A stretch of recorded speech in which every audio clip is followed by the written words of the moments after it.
Mualaf yang menjadi pendakwah pertama adalah Dondi Tan. Beliau memutuskan mualaf setelah 7 tahun mencari dan riset.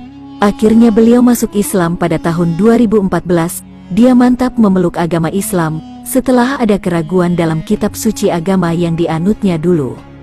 Pada saat beliau mempelajari ulang kitab yang dianggapnya suci, ternyata hasilnya membuat dia syok. Menurut beliau, kitab yang dianutnya dulu ternyata tidak logis, tidak 100%, tetapi banyak yang tidak logis. Kemudian yang kedua, menurut beliau, kitab yang beliau anut dulu tidak sejalan dengan ilmu pengetahuan sekarang. Dari kedua hal tersebut beliau menanggapi, kitab yang dianutnya dulu bukan kitab suci.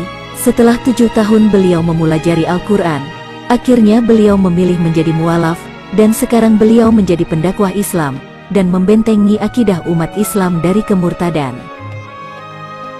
Nomor 2, Agustinus Christopher Kainama. Agustinus Christopher Kainama dahulu merupakan seorang pemuka agama Kristen. Beliau memutuskan mualaf pada tanggal 26 Agustus tahun 2009, bertepatan dengan bulan Ramadan. Christopher mengucapkan 2 kalimat syahadat di Masjid Sunda Kelapa, Jakarta Pusat. Beliau mengaku keyakinannya memeluk Islam, bukan karena beliau mempelajari Al-Quran saja, tapi juga setelah beliau memperdalam kitab agama dia sebelumnya. Setelah masuk Islam, beliau mengganti namanya menjadi Ahmad Kainama. Beliau sekarang menjadi kristolog Islam. Saya mengucapkan 2 kalimat syahadat karena saya disuruh oleh seorang yang namanya Yeshua HaMashiach, namanya Jesus. Nomor 4, Irena Handono. Irena Handono adalah seorang mualaf.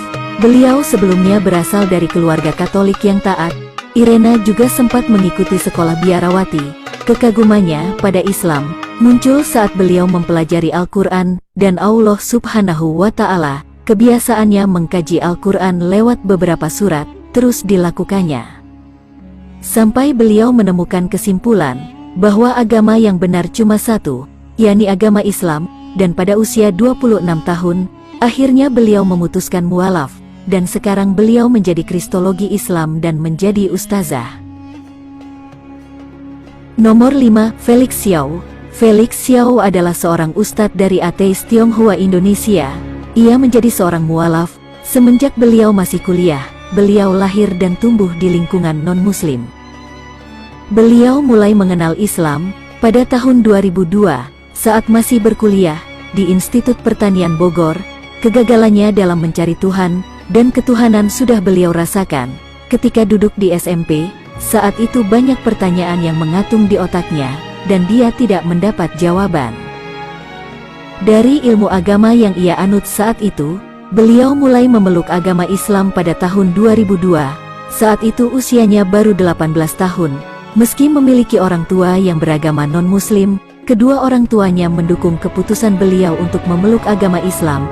Kini beliau sudah menjadi pendakwah Islam. Nomor 6, Insan Moko Ginta. Insan Moko Ginta dikenal sebagai kristolog dan pendakwah Islam, tapi beliau telah wafat pada tanggal 20 bulan Agustus 2020, malam Jumat. Insan Moko Ginta dia lahir dari ibu seorang muslim dan ayahnya non-muslim. Karena lingkungannya, dia juga pernah memeluk agama Katolik. Namun setelah dewasa, dia memutuskan agama yang dia yakini. Beliau memeluk Islam pada tahun 1980. Setelah mendalami Islam, beliau terjun di dunia dakwah. Karena sempat memeluk agama Katolik, ia memulai karirnya sebagai kristolog. Dan dia akan, "Dahai Theophilus," ini surat, ya, Lukas menulis surat dikirim kepada Theophilus. Ini surat, bukan Allah mewahyukan kepada, "Hai Lukas, tulislah olehmu," enggak. Beliau menulis buku kristolog hingga tersebar dan dibaca oleh umat di Indonesia, dan beliau juga mendirikan perpustakaan Birrul Walidain di Hong Kong.